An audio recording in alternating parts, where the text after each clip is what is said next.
Assalamualaikum warahmatullahi wabarakatuh. Saya Fakhrul Razi akan menerangkan pengelolaan kelas yang baik. Sebelumnya saya akan membacakan poin-poin penting dalam pengelolaan kelas yang dibilang baik. Yang pertama, guru harus mempersiapkan materi ajar yang termuat dalam RPP atau rancangan proses pembelajaran. Yang kedua, didukung dari kondisi kelas di mana meliputi penataan tempat duduk siswa ataupun pengelompokan siswa. Dan yang selanjutnya yaitu proses pengelolaan kelas yang baik, yaitu sebelum guru masuk kelas diawali dengan salam, berdoa, sedikit memberikan motivasi, mengecek absen, menerangkan materi pembelajaran, dan menguatkan materi pembelajaran dengan sedikit memberikan soal-soal kepada siswa. Dan kalaupun ada waktu luang, guru dapat melakukan sebuah ice breaking untuk agar kondisi tetap kondusif. Selanjutnya yaitu guru menutup pembelajaran dengan mengucapkan salam lagi. Assalamualaikum warahmatullahi wabarakatuh. Apa kabar semuanya? Alhamdulillah baik Pak. Oke, kita akan memulai proses pembelajaran. Sebelumnya kita awali dengan berdoa terlebih dahulu. Berdoa dimulai. Siap gerak. Hormat gerak. Tegak gerak. Berdoa mulai.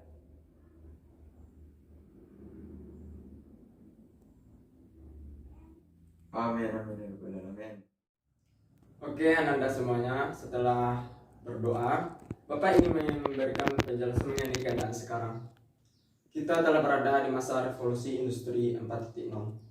Masa ini adalah masa kecanggihan teknologi. Semua informasi dapat diakses dengan adanya big data. Semua pekerjaan telah otomatis. Terjadinya otomatisasi. Semua pekerjaan dapat dilakukan oleh komputer. Jadi akan adanya kemungkinan semua pekerjaan akan tergeser oleh kecanggihan teknologi. Oleh sebab itu, Bapak meminta kepada Anda semuanya, belajarlah dengan rajin. Karena yang dituntut pada masa revolusi industri 4.0 ini adalah soft skill, di mana adanya kemampuan untuk memimpin, leadership, kemampuan untuk bersosialisasi, kemampuan untuk mengendalikan diri atau pengendalian emosional. Oleh sebab itu, pendidikan tidak hanya bertitik pada pengetahuan, tetapi pendidikan juga bertujuan untuk mengubah perilaku akhlak manusia. Karena tujuan pendidikan itu adalah memanusiakan manusia. Mungkin itu sedikit penjelasan dari Bapak yang Ananda dapat memikirkannya ke depannya nanti. Bahwasanya pendidikan tidak hanya bertumpu pada pengetahuan, tetapi juga pada aspek perilaku yang menuntut soft skill. Oke, selanjutnya kita akan mengambil absen terlebih dahulu. Ananda semuanya mohon dengarkan dengan baik. Bapak akan mengambil absen. Amel, Tiara, Miselia, Ikhlas, Hadir Pak. Fauzi. Dia nggak hadir Pak. Kenapa nggak hadir? Kemarin ada yang bilang dia sakit Pak. Untuk Ananda semuanya, kalau ada yang sakit mohon ada surat izinnya disertai surat keterangan dari dokter. Oke, Ananda semuanya, pada pertemuan kali ini kita akan membahas materi akuntansi.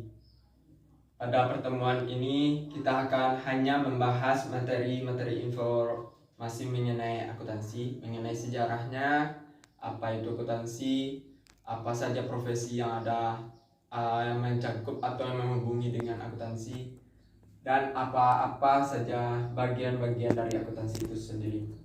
Oke, sebelumnya Bapak akan menjelaskan mengenai sejarah akuntansi. Akuntansi ditemukan oleh Luca Paciolo pada tahun 1949. Luca Paciolo disebut sebagai Bapak Akuntansi. Akuntansi sendiri masuk pada negeri Indonesia pada tahun 1960. Itu diperkenalkan dengan gaya akuntansinya Anglo-Saxon atau gaya Amerika. Di Indonesia sendiri terdapat Ikatan Akuntansi yang disingkat IAI. Oke, selanjutnya Bapak akan menjelaskan mengenai pengertian dari akuntansi sendiri. Akuntansi adalah proses pengidentifikasian, pengklasifikasian, pencatatan, penjurnalan, yang mana hasil akhirnya berupa laporan keuangan. Akuntansi digunakan oleh berbagai pihak, meliputi pemerintah, kreditor, investor. Berbagai kebijakan mempengaruhi akuntansi. Ada kebijakan fiskal, adapun kebijakan moneter. Akuntansi memiliki berbagai macam bidang profesi. Di antaranya ada akuntansi internal, akuntansi yang bekerja khusus pada perusahaan, akuntansi eksternal seperti akuntansi bidang pemerintahan, akuntansi audit, akuntansi publik. Oke, selanjutnya materinya yaitu bukti-bukti yang digunakan dalam akuntansi. Yang pertama ada akuntansi sebagai bukti transaksi tunai. Selanjutnya ada faktur. Faktur terbagi atas dua, faktur pembelian dan faktur penjualan. Itu tergantung pada siapa yang mengeluarkannya. Faktur ini digunakan untuk transaksi yang bersifat kredit atau non tunai. Selanjutnya ada nota kredit. Nota kredit adalah nota yang diterima yang dikeluarkan oleh penjual sebagai bentuk adanya transaksi pengembalian dari pembeli sebagai bentuk pengembalian atas adanya barang cacat. Selanjutnya nota debit, nota yang digunakan oleh si pembeli sebagai pengurang utang sebagai bentuk pengembaliannya. Itu nota debit, nota kredit itu saling berhubungan dan penggunanya yaitu nota kredit oleh penjual, nota debit oleh pembeli. Oke, selanjutnya hal-hal yang mencangkup dalam akuntansi atau siklusnya. Yang pertama ada bukti, ada jurnal. Jurnal terbagi atas ada jurnal khusus, ada jurnal umum. Selanjutnya setelah menjurnal adanya buku besar, posting buku besar. Pada buku besar ini itu dikelompokkan berdasarkan akun-akun. Setelah buku besar, selanjutnya masuk pada neraca saldo. Setelah neraca saldo ada neraca saldo. Setelah itu ada jurnal penyesuaian, neraca lajur, baru masuk dalam laporan keuangan yang terdiri atas laporan perubahan modal, laporan laba rugi, laporan neraca, dan laporan arus kas serta catatan atas laporan keuangan. Sebelumnya, Bapak akan menjelaskan mengenai persamaan dasar akuntansi. Persamaan dasar akuntansi digambarkan dengan adanya aktiva disamakan dengan kewajiban ditambah modal. Aktiva atau aset. Aset adalah sesuatu yang dimiliki oleh perusahaan yang memiliki manfaat ekonomis dalam artian dapat menghasilkan atau mendatangkan laba. Selanjutnya kewajiban. Kewajiban adalah keterikatan entitas perusahaan dengan pihak luar dengan adanya bentuk pinjaman atau kredit.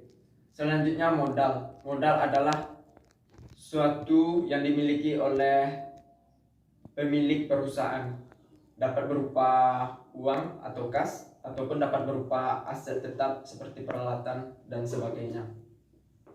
Oke, pada persamaan dasar akuntansi ini menjadi acuan dalam akuntansi sampai tahap akhirnya itu menyediakan laporan keuangan. Jadi akuntansi ini harus balance. Aset sama dengan kewajiban tambah modal. Itu tergambar pada sebuah neraca. Begitupun pada tahap-tahap siklusnya, contohnya pada penjurnalan. Jadi dalam penjurnalan itu ada kolom kredit dan debit. Kolom kredit dan debit itu harus balance. Itu merupakan ketentuan yang sifatnya konsisten sampai akhir. Itu mengenai persamaan dasar akuntansi. Persamaan dasar akuntansi ini ada 3. Seperti yang dijelaskan sebelumnya, itu ada aset, kewajiban, dan modal. Aset terbagi atas aset lancar, dan aset tetap. Aset lancar meliputi sesuatu yang perputarannya cepat seperti kas ataupun setara kas. Yang disebut dengan setara kas itu dapat berupa emas ataupun berupa sebuah sekuritas. Aset tetap yaitu aset memiliki umur lebih dari 4 tahun. Contohnya komputer, mesin cetak, dan sebagainya. Selanjutnya kewajiban. Kewajiban itu terbagi juga atas dua, kewajiban jangka pendek dan kewajiban jangka panjang. Pengertiannya tidak lebih dari akuntansi itu hampir berdekatan, di mana kewajiban jangka pendek umurnya lebih dari 1 tahun, kewajiban jangka panjang umurnya lebih dari 4 tahun. Contohnya obligasi, utang hipotek. Selanjutnya modal. Modal itu dapat pula terbentuk atas modal pribadi yang apabila perusahaannya itu berupa perusahaan perorangan ataupun perusahaan yang terdiri atas beberapa kepemilikan. Contohnya PT, itu modalnya berbentuk dalam saham-saham. Mungkin itu saja penjelasan terlebih dahulu mengenai persamaan akuntansi. Itu merupakan acuan dasar untuk akuntansi perusahaan jasa, dagang ataupun manufaktur. Mungkin itu materi untuk pertemuan kali ini. Bapak akhiri dengan sedikit memberikan soal-soal sebagai penguatan kepada Ananda semuanya. Soalan pertama, Ananda harus dapat menjelaskan apa itu akuntansi. Soal yang kedua, Bapak minta siapakah yang menemukan akuntansi. Oke, Ananda semuanya, materi pembelajaran untuk hari ini telah tersampaikan. Namun kita masih memiliki beberapa waktu hingga menunggu waktu pulang. Sebelumnya Bapak ingin memberikan sebuah refreshing kepada Ananda semuanya. Ini disebut dengan senam jari atau senam otak. Ananda dapat melakukan seperti ini. Ini dapat disebut dengan senam otak. Ataupun juga seperti ini.